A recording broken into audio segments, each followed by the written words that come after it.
पेयजल एवं स्वच्छता प्रमंडल गिरिडीह 2 के कार्यपालक अभियंता सह प्रमंडल 1 के प्रभारी हमारे साथ जुड़ेंगे भीखराम भगत।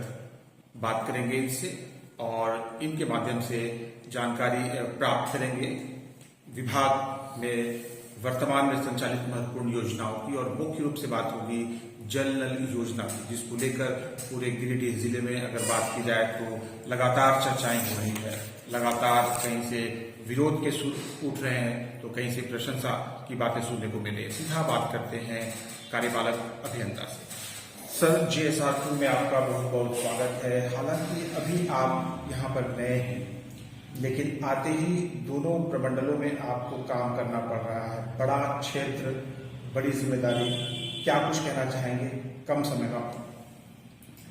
देखिए, ये गिरिडीह 2 में इस प्रमंडल में हम आए, साथ में हमारा प्रभार भावी है गिरिडीह 1 में। इस प्रमंडल के अंदर में जल नल योजना से हमारे यहाँ क्लस्टर 52 है और हमारे यहाँ वही स्कीम हमारे यहाँ 24 है, 24। उसमें से हमारे जो शिल्पी कंस्ट्रक्शन है, जिसका हमारा 4 योजना ब्लैक लिस्टेड हो चुकी है। उसके अलावा कुछ SBS हमारे यहाँ है, 39 है, और ये योजना अभी कुछ उसमें से ड्राई होने की वजह से, कुछ बोरिंग ड्राई होने की वजह से बंद है। उसको हम लोग प्रयासरत हैं कि उसको हम लोग फिर से चालू करें। इस तरह का शिकायतें आती रहती हैं। जल नल योजना में सर अगर देखा जाए तो पूरे जिले में अधिकांशतः स्थानों पर देखा जाता है, अधिकांश स्थानों पर देखा जाता है कि गांव के जो लोग हैं, अधिकांश लोग या फिर अधिकांश घर गांव के ऐसे हैं जहां पर कनेक्शन नहीं पहुंच पाया है और पानी वहां पर लोगों को मिल नहीं पा रहा है। जबकि सरकार का उद्देश्य था इस योजना को लागू करने का। सरकार दावा भी कर रही थी कि इस योजना के माध्यम से, इस योजना के द्वारा हर गांव, हर घर तक पानी पहुंचाया जाएगा। तो कहीं ना कहीं ये योजना विफल प्रतीत हो रहा है। इसका क्या कारण हो सकता है? विफल तो उसको कैसे कह सकते हैं, लेकिन ग्राउंड वाटर का जो प्रॉब्लम रहता है, ये जेन्युइनली सभी जगह पता रहता है कि पूरे झारखंड में स्थिति ऐसा है, जिसके वजह से हमारे यहाँ बहुत सारा बोरिंग ऐसा होता है जो ड्राई हो गया। उसका प्रॉपर प्लान स्टार्टिंग में नहीं था कि हम लोग को बोरिंग होगा तो पानी ही निकलेगा। तो हम लोग इसको कल ही हम लोग आपस में बात कर रहे थे। उसमें हम लोग सोच रहे थे कि पहले 2 फेज में हम लोग का ये टेंडर होना चाहिए था। एक्चुअली उसमें पहला फेज में होना चाहिए था कि बोरिंग हो और सक्सेस बोरिंग में ही हम लोग का स्कीम बनाई जाए। ऐसा हम लोग प्लान मतलब सोच रहे थे, लेकिन ऐसा हो नहीं पाया। और अगर यदि ऐसा होता तो एक भी स्कीम हम लोग का इस तरह का प्रॉब्लम में नहीं फंसता। और ये मार्च 2024 तक ही ये नल जल योजना का अंतिम रूप देना था केंद्र सरकार के द्वारा, परंतु हुआ नहीं और अब तक भी बहुत कुछ बाकी भी है। संवेदकों की मनमानी या फिर उनके द्वारा किया जाने वाला भ्रष्टाचार, ये लोगों की प्रतिक्रियाएं हैं। इस पर आप क्या कहना चाहेंगे? इस योजना में, जल नल योजना के संचालन में संवेदकों के द्वारा भ्रष्टाचार के मामला या फिर उनकी मनमानी के मामले लगातार प्रकाश में आते हैं। ग्रामीण बात करते हैं, लोग बात करते हैं, जनता कहती है ऐसा। इस मामले में आप क्या कहते हैं? नहीं, इसका तो मेरे को आइडिया नहीं है ज़्यादा कि ये वाला जो भ्रष्टाचार वाला जो मामला है, इस पर हमको ज़्यादा आइडिया नहीं है, क्योंकि बहुत सारा स्कीम मैं देख भी नहीं पाया और वास्तव में क्या है नहीं है लोगों के बीच में अभी हम जा भी नहीं पाए हैं। तो बहुत चीज़ों को हम नहीं बता पा रहे हैं कि मतलब भ्रष्टाचार वाली जो बात कह रहे हैं, इसके संबंध में हमको उतनी जानकारी नहीं है। शिकायत करने के बाद विभाग के कनीय अभियंता या फिर सहायक अभियंता, SDO, जेई, ऐसे लोग रिस्पॉन्स नहीं देते हैं जनता को। जनता की बातें सुनते नहीं है पदाधिकारी। ये शिकायत लगातार सुनने को मिलती है।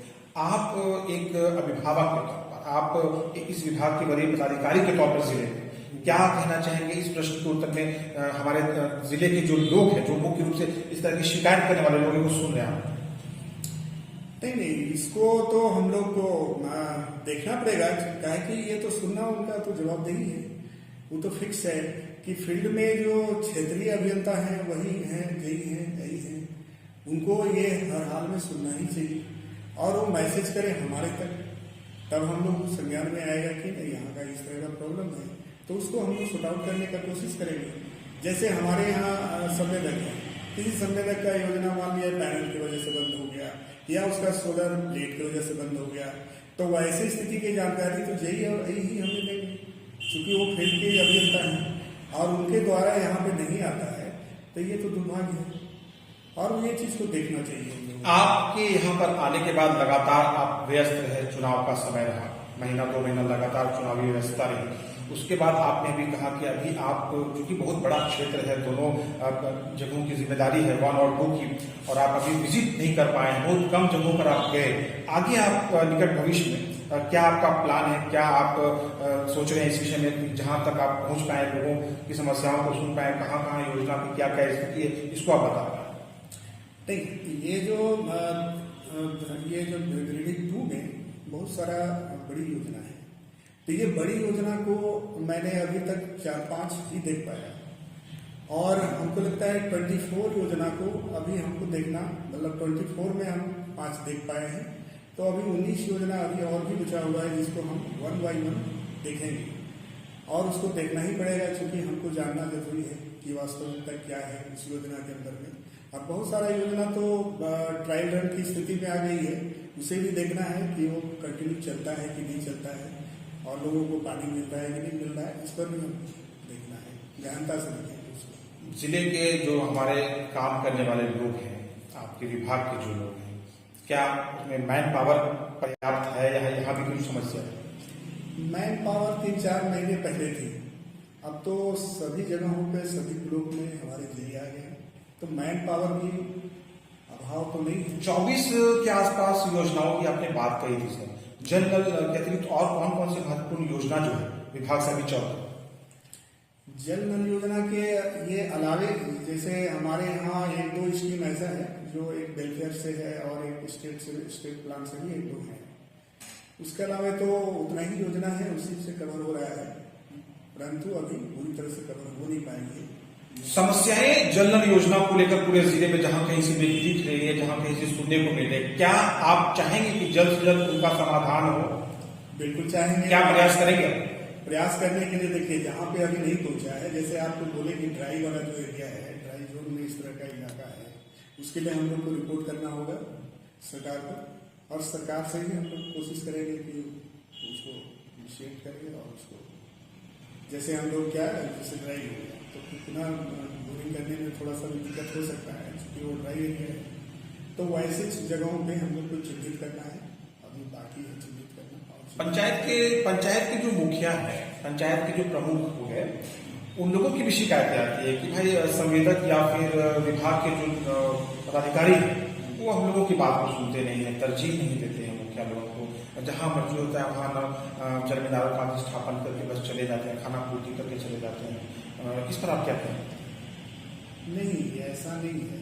देखिए, वो भी स्कीमें बनती है तो उसमें बैठ के होती है, जैसे बड़ी स्कीम की बात कर रहे हैं, तो बड़ी स्कीम में क्या होती है, वो लोग से हर गांव में बैठक होती है, वो लोग से प्रस्ताव लिया जाता है।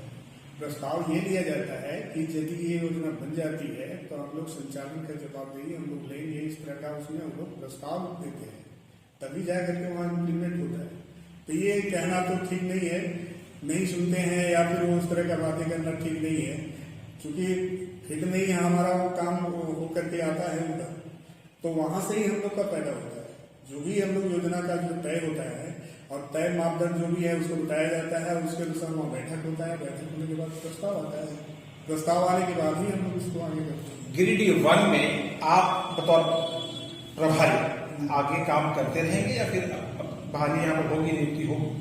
ये तो सरकार की फिलहाल जानकारी नहीं है, जिसका विषय में हम कह नहीं सकते, फिलहाल जानकारी नहीं है। फिलहाल जानकारी नहीं है, वो तो अभी प्रभार के रूप में दिया है, लेकिन हमको लगता है कि मंत्रिमंडल का भी गठन हो चुका है, तो आई होप कि वो वहाँ पे कोयटा आ जाएंगे। चलिए सर, बात करने के लिए धन्यवाद। भीखराम भगत हमारे साथ जुड़े थे, कार्यपालक अभियंता पेयजल एवं स्वच्छता प्रमंडल गिरिडीह 2 और 1 के प्रभारी। समस्याओं के बारे में इनको जानकारी मिली है, नए हैं और तैयारी में पूरे गिरिडीह जिले का विजिट का और लोगों से मिलने जुलने का, उनके माध्यम से जो समस्याएं